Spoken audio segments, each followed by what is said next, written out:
Pemirsa, Anda masih bersama kami dalam catatan akhir pekan dengan tema kita Jumatan pertama di Masjid Hagia Sophia.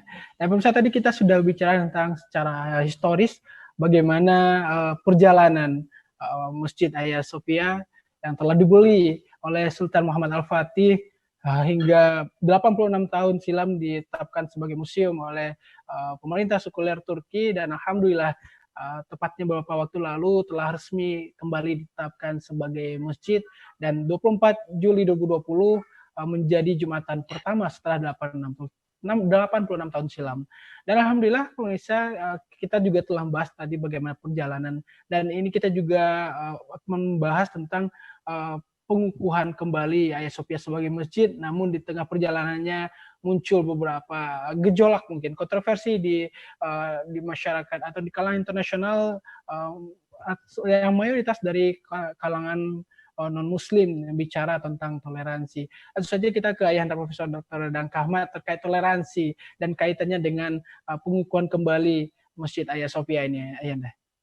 Ya, saya kira mereka wajar lah seperti itu, karena tadinya memang sebagai museum, dan saya juga sangat setuju kalau itu merupakan rampasan perang dikembalikan menjadi museum, ya artinya. Tapi kalau ini kan wakaf, kalau wakaf kan hukumnya dalam Islam itu harus disesuaikan dengan tujuan wakaf itu diberikan.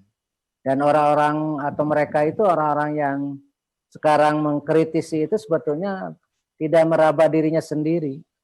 Yang padahal kan banyak peninggalan-peninggalan Islam di negara-negara yang sekarang dikuasai oleh non-muslim, masjidnya dijadikan tempat gereja atau museum. Seperti umpamanya di Spanyol, itu Alhambra, terus yang satu lagi di Cordoba, itu sekarang dijadikan gereja. Padahal itu ornamennya masih banyak ornamen Islam di sana itu. Kaligrafinya masih ada. Itu bukti bahwa itu adalah sebuah masjid. Nah, itu tidak menjadi. Terus ada lagi masjid yang dibakar. Ada lagi masjid yang dihancurkan seperti di India, di Ayodhya itu. Itu bukti bahwa dijadikan klub malam. Ada yang dijadikan klub malam. Ini merupakan satu ketidakadilan. Oleh karena itu saya sangat mendukung, sekali lagi seperti yang saya katakan tadi, ini dijadikan masjid, dan ini hari ini adalah hari Jumat pertama ya untuk dititik balik dari fungsi museum ke fungsi masjid. Dan itu hak rakyat Mesir. Yang keduanya memang itu sebagai sebuah wakaf perlu diamankan, perlu dikembalikan fungsinya. Saya kira toleransi itu kita perlu, karena orang Islam itu sekali lagi sangat menjunjung toleransi. Kita sangat luar biasa. Mungkin tidak adalah agama lain yang secara tekstual menyuruh kita untuk bertoleransi. La ikraha fiddin, tidak ada paksaan dalam agama. Terus dalam historis juga Kangjeng Rasulullah seperti yang saya katakan tadi, ketika memberangkatkan tentara perang, dia mengatakan jangan rusak masjid, jangan rusak ke tempat ibadah, jangan rusak tanaman, jangan ganggu wanita, jangan ganggu orang tua, jangan lindungi anak-anak. Itu merupakan satu amanat yang luar biasa. Saya kira gambaran dari kebesaran jiwa yang itu dipraktekkan oleh Al-Fatih, dipraktekkan Sultan Salahuddin Al-Ayyubi. Seperti itu, ketika masuk ke sebuah negara, dia tidak merusak, justru dia menanti simpati, sehingga orang-orang senang, serasa terlindungi. Nah, itulah saya kira yang disebut dengan penguasa muslim seperti itu. Sekarang dituduhkan katanya, kalau sebuah negara dikuasai oleh muslim akan begitu dirampasinya. Sebagaimana Turki, saya kira menggeneralisasi yang salah ya, yang tidak baik. Justru di kita itu, seperti di Indonesia, kita rasakan betapa orang-orang Islam itu bisa bertoleransi yang sangat tinggi. Ya. Kata Nurhalis Majid, kenapa Indonesia aman? Karena ada faktor pertama, mayoritas penduduknya kaum muslimin. Bayangkan kalau mayoritas bukan kaum muslimin, akan terjadi seperti di India, akan terjadi seperti di Filipina, akan terjadi seperti itu Thailand, ya, akan terjadi seperti di Myanmar, akan terjadi seperti di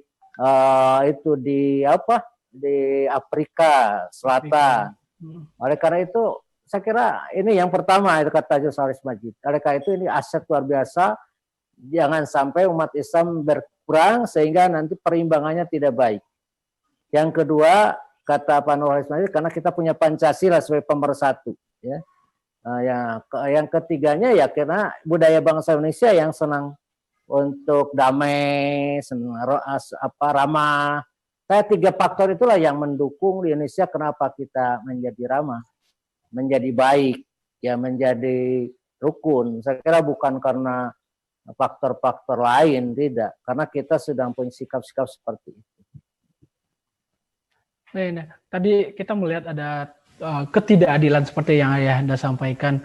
Maka kalau kita mencoba kembali melihat secara historis bagaimana kejayaan Islam di Eropa, bagaimana Alhambra begitu terkenal dengan ilmuwan-ilmuwan Muslim dulu, namun pada sering kali kita umat Islam dihadapkan dengan ketidakadilan.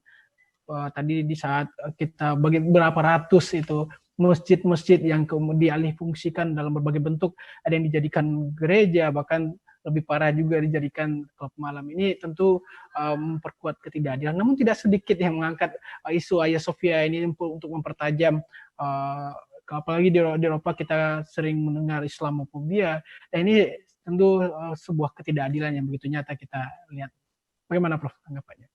Ya kan itu Al-Quran juga mengatakan yuriduna ayyutfi'u nura bi afwahim wa yaballahu ayyutima nura walau karihal kafirun. Banyak orang yang membenci Islam, cahaya Islam, dan mereka ingin memadamkannya dengan mulut-mulut mereka.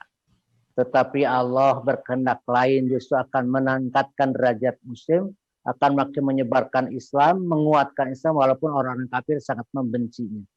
Itu surat At-Taubah. Saya kira betul apa yang dikatakan oleh Allah itu. Apapun yang dilakukan oleh kaum muslimin, apakah itu positif atau negatif, sama aja menjadi sesuatu yang jelek di mata mereka itu. Saya kira kejujuran penglihatan mungkin tidak semua orang ya. Orang-orang yang dihinggapi oleh Islamophobia saja atau dengan orang-orang yang memang sudah karakternya begitu, selalu negative thinking. Dan memang peranan pers media itu sangat luar biasa. Di mana-mana di setting sedemikian rupa.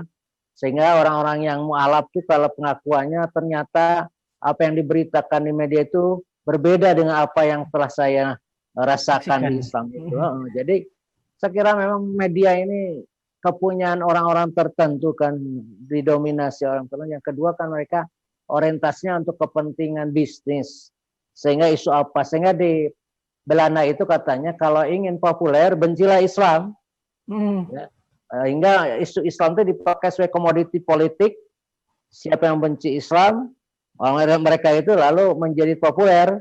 Seperti ada beberapa politisi yang bahkan sekarang sudah masuk Islam ya, dan yang lain-lain. Saya kira itu mungkin. Ini Belanda untuk menjadi salah satu bahkan paling vokal dulu di Parlemen Belanda, dan alhamdulillah sekarang menjadi mualaf.